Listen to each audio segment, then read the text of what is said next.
These aging 80s thrash bands have really made me eat my words this year. Throw to all! Today we are ranking the albums of thrash metal legends Sadus, and we're starting with Illusions or Chemical Exposure in 1988.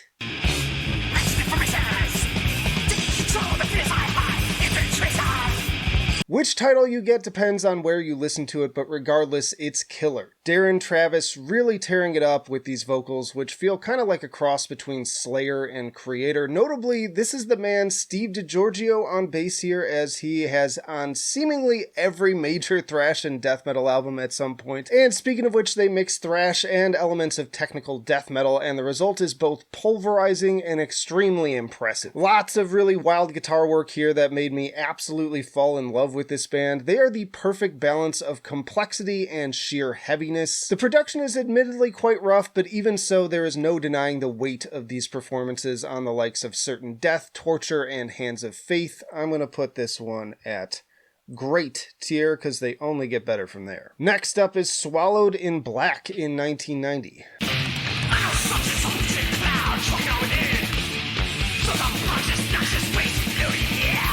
Another super heavy one with Darren and Rob tearing it up on guitars and Steve just abusing that bass. Check out Black, or especially the opening of Images, for just a taste. Very chaotic sounding stuff right down to the vocals, but there is always a sense of method to the madness. You've got pure blizzards of razor blades like Last Abide, but then you also get moments of menacing, foreboding melody as with The Wake. And love the drumming and wild pace changes on Good Riddance. Solid dynamics, elite performances, and so much speed. My only real nitpick is that the production feels a bit muddy, but otherwise total rager. I feel like this takes all the best elements of the debut to the next level while also better carving out their own personality. Notably, this and the next album are among the handful I like to praise from the 90s era of the genre, and you can check out the list I did for more of those. But this one, it's going to perfection. One of my favorites. By the way, as always, if you're enjoying the video so far, be sure to hit the like button and comment your own favorites as we go along. But next up is A Vision of Misery in 1992.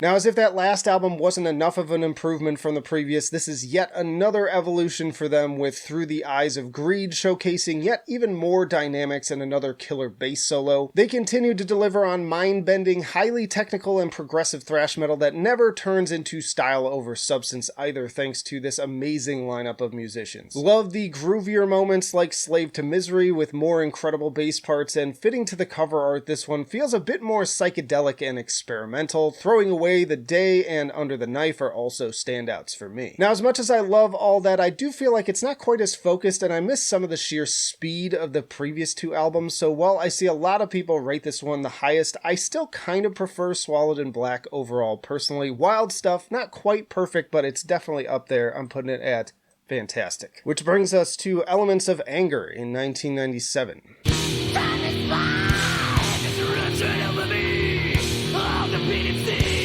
This is the first album without second guitarist Rob Moore. Great opener with that absolutely hype riff on Aggression. Gotta love those gang vocals and that part with the alternating guitar and bass too. But then we take a pretty surprise left turn right after that with this seriously bluesy and again kind of psychedelic crutch. I'm not even saying I don't like the track, it was just unexpected, but it definitely feels very 90s. And there are more of these kind of moments scattered across the album, like Safety in Numbers and Mask, that while still dark and weird in their own way, lack the level of speed and again technicality I tend to associate with this band. On the other hand, there's still some thrashy intensity to be found on the likes of Words of War, Fuel, and Stronger Than Life. Definitely not on par with the previous three, but I will say this: if this is Sadus's Black album, they may not have a Enter Sandman, but song for song, I think they actually did it better. How can you say that?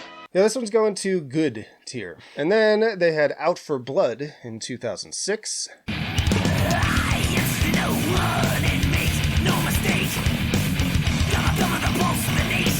Nearly 10 years separating this and the previous album, while also opening up a third decade for the band and getting weird right from the top with In the Name Of, which kind of alternates chaotically between Slayer-esque thrash and proggy avant-garde. Darren's vocals hit a little different here, and it's not that far off from what he usually does, but it takes a little getting used to, at least it did for me. It's slightly more kind of nasal-sounding snarl, especially on tracks like Lost It All. I do like the extra groovy No More. It definitely gets me bobbing my head, and the little electronic elements are an interesting touch. Smackdown is also pretty fun, and about as close to what I'd consider a catchy, radio-worthy single, and of course Steve doing his thing as always. Kind of continuing that same fusion of thrash, groove, and experimental, and then once more there are still some real headbanger moments too with Sick and Down. Still can't hold a candle to their classics, and it honestly kind of falls apart for me around Freedom, so again, it's not even quite okay, it's still pretty good, so it's gonna go at good tier as well. And that brings us to The Shadow Inside in 2023.